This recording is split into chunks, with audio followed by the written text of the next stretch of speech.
Le jeudi 14 novembre se tenait à Rabat, dans les locaux de CGLU Afrique, une table ronde sur le coaching territorial, faisant suite au lancement d'un programme pilote à Casablanca sur cette thématique.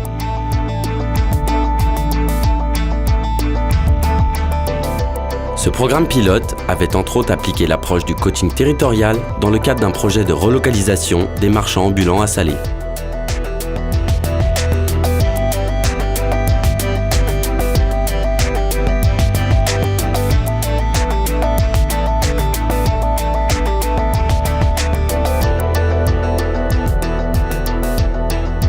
Cette matinée de travail visait à informer les principaux coachs professionnels marocains sur cette approche innovante du coaching appliquée au développement des territoires.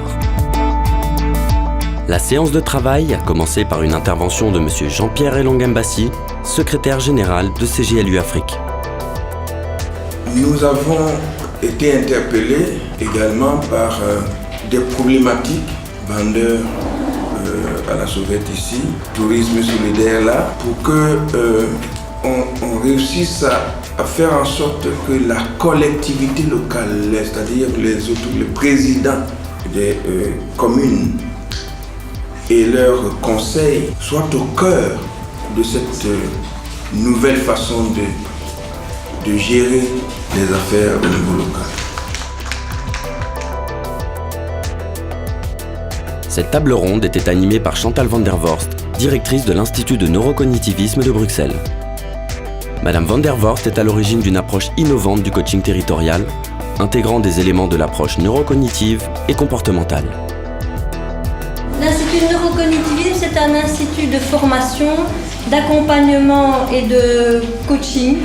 Et on a développé depuis plus de 25 ans une approche innovante des comportements humains, en se disant que l'humain, dans toute sa beauté et puis tous ses travers de temps en temps, a tout en lui pour réussir de beaux projets, pour les faire échouer.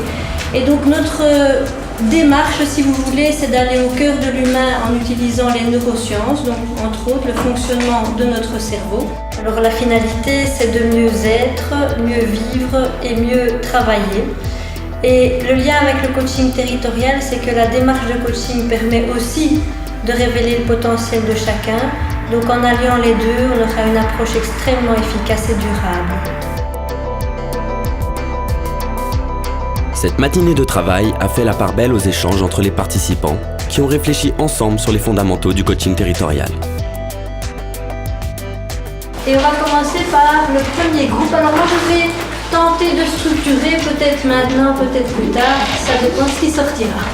Et puis, mobilisation des ressources qui existent déjà, je pense que c'est le fondamental. Donc ne pas chercher à ramener d'autres ressources, mais essayer d'identifier les ressources et mobiliser ce qui existe. En tant que coach, c'est les autres qui doivent faire.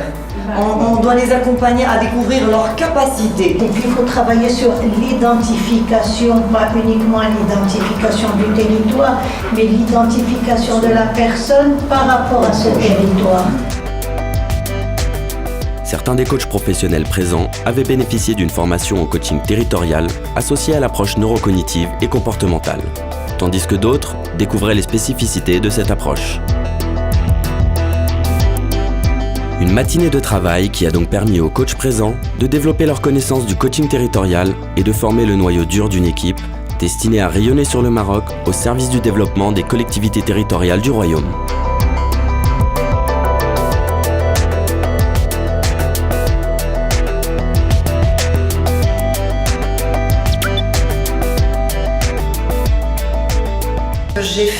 J'ai suivi le cursus pour être formée à devenir coach territorial.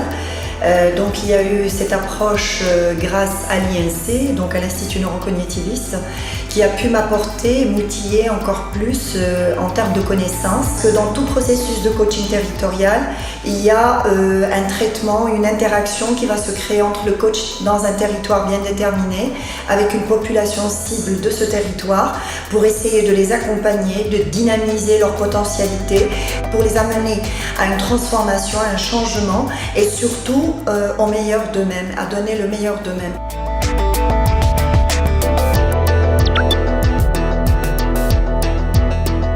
Je repars aujourd'hui avec, si on veut, une sorte de synthèse J'ai été sur le terrain, je n'ai pas suivi malheureusement toute la formation du coaching territorial. Cela m'a permis, si on veut, de constituer une vision un peu plus claire de ce dont a besoin chaque région au Maroc et même ailleurs pour pouvoir déployer toutes les ressources humaines et naturelles aussi et faire bon usage de ce qu'il y a déjà.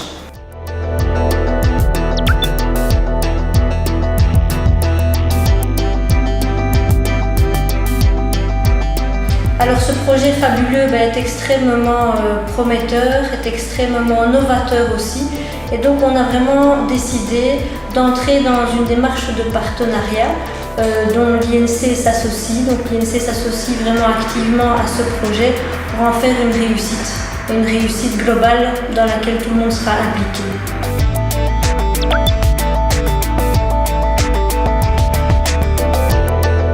Et ce coaching territorial, nous avons l'ambition de le tester au Maroc.